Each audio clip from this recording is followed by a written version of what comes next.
How's it going, everybody? Welcome back to Bob's Revolvers and Autos. And today I got another unboxing for you guys. This is something I picked up about a week ago, so not necessarily true unboxing, but one I've been on the hunt for years, quite literally. And it's just kind of been super elusive for some reason. Well, I know why. It's because it's not in production anymore. But it's the Sig Sauer P227. This one is the Carry version. I've only ever seen one other one in person, and right when I saw it, the guy was getting it out of the case for, to show the soon-to-be buyer that was not me. So my luck wasn't that good that time. But I finally found one and got it for a pretty good deal. Like I said, it is used, but I have been on the hunt for this for a long time. If you're not familiar, it's essentially a 220 with 2 more rounds and a fatter grip. But yeah, I'm trying to round out my classic, Sig P series pistols. I am one closer to doing that. But yeah, this one has been. I haven't got it to the range yet, but I'm pretty excited to. Let's see. I did get it with 2 magazines. This one's already got some rounds in it, so we'll just set that one off to the side. That way we got a nice, safe workspace. But yeah, let's see, what else did it come with? So 10-round magazines, got 2 of them, and then it also came with one of the 14-rounders, which I thought was pretty cool. I know some people have had issues with these, so I'm curious to test this one and see how it runs. But that was kind of one of the selling points too, is I talked them down, and the fact that they had, one of these with it. I think these go for pretty good money, on the market. So that was pretty cool. Other than that, I finally got my hands on one of these little E2 grip removers. I guess it doubles as a cleaning rod, but yeah, at least I'm pretty sure that's what that is, the cleaning or the grip removal thing, I think. I could be wrong.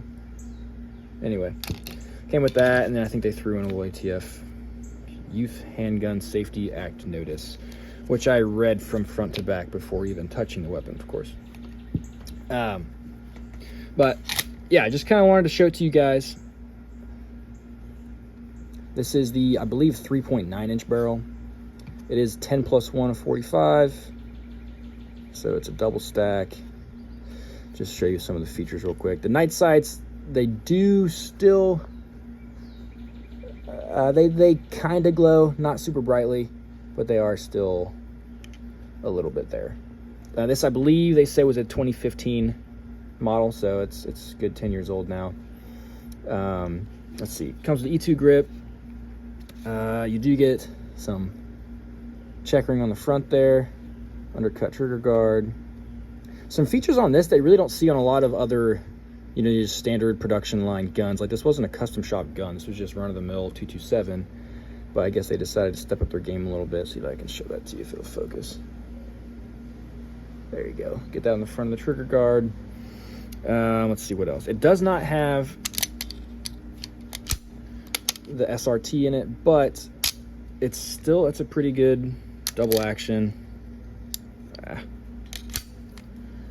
The reset, I'm not a reset trigger snob. That's not bad for standard trigger. You got a little bit more take up once you reset, but that's not bad at all. Let's see what else. Standard controls. I do get the rail. I would love to find one of the SAS ones down the road. We'll see. That was the one I was really after, but considering that probably would be like double the money, and I did want one of these ones too. So squared off trigger guard. What else? As you can see, this one's in pretty good shape. It definitely was, I think, handled more than it was shot. You know how some people like to just fondle their guns and just do this 1,000 times over again. So you can see that, there's a lot of, wear kind of on the magazine well there. Some finish kind of coming off the checkering a little bit, and a little bit right there, but it's really in pretty good shape. No real wear on the barrel. It does have that solid, you know, stainless, or not stainless, with the steel guide rod. Yeah, I'm not sure if I'm gonna keep the E2 grips on there. We'll see. If anything, I might throw some like G10 on there. I don't know. I don't mind this one quite as much, but it does give you that really hollow, cheap sounding decog that I just despise. But I'll just show it to you, kind of compare it to a couple of other SIGs that I have. Here, real quick, I'll show it to you with the 14 rounder. Looks like that. Looks kind of goofy in my opinion. Kind of looks stupid, but 4 extra rounds and it was concluded, so can't complain about that, right? If nothing else, it'd be fun at the range, but I think it looks retarded. Anyway, oh yeah, one other thing I wanted to show you was this. It has a checkered magazine release, which is also raised up, like extended, maybe about like a 1/16 of an inch more than on other SIG models. But yeah, let's see. Let me grab first. We'll do the 220 first. So this one you guys have seen before. It's wearing wood grips. So I might do another video comparing these two specifically, because, and I'll put the E2s back on. That way you guys can get a real idea of the thickness, the difference. These grips really widen the grip at the 220, but there's a thickness, you know, so you get 2 extra rounds.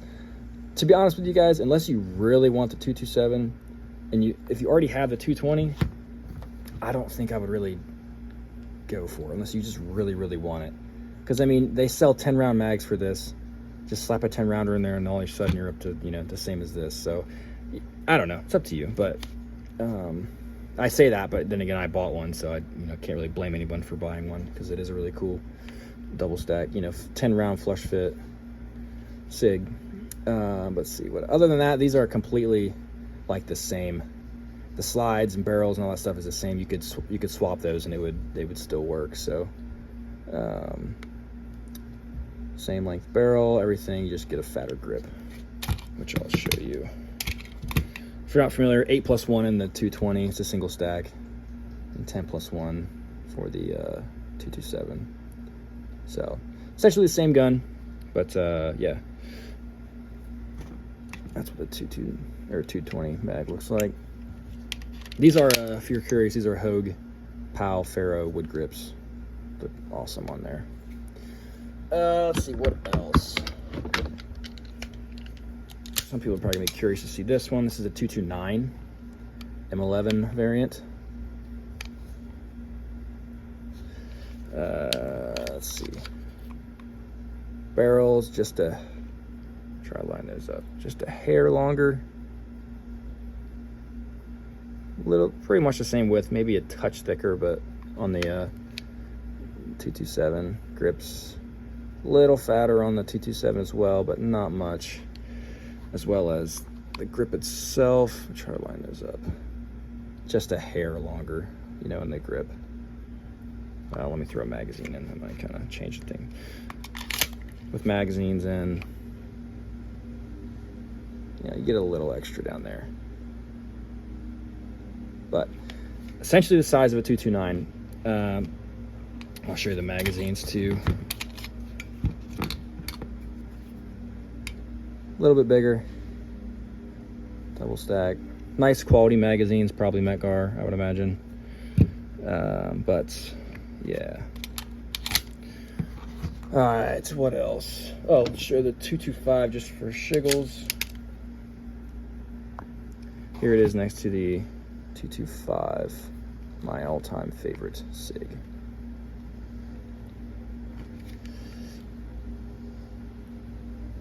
Decent amount more length in the barrel there, or in the slide.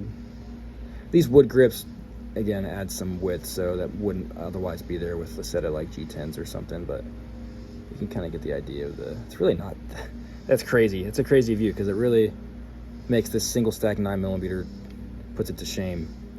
Considering this is a double stack 45, and it's really not all that much thicker. But great gun. I love this 225. Last thing I kind of want to show you is this you know, some of these holsters, if you've got holsters already for some of your, like, especially open bottom design, open muzzle for your SIGs, it will fit. Like this is, let's see, a Bianchi. And it says it's for the 220 rail, 226, 229 rail, all that stuff. This obviously is not rail, but it fits in there great. That's one reason I'm really digging this Bianchi holster, is because it fits everything.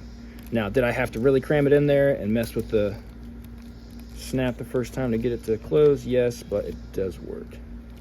I'm gonna do it off camera.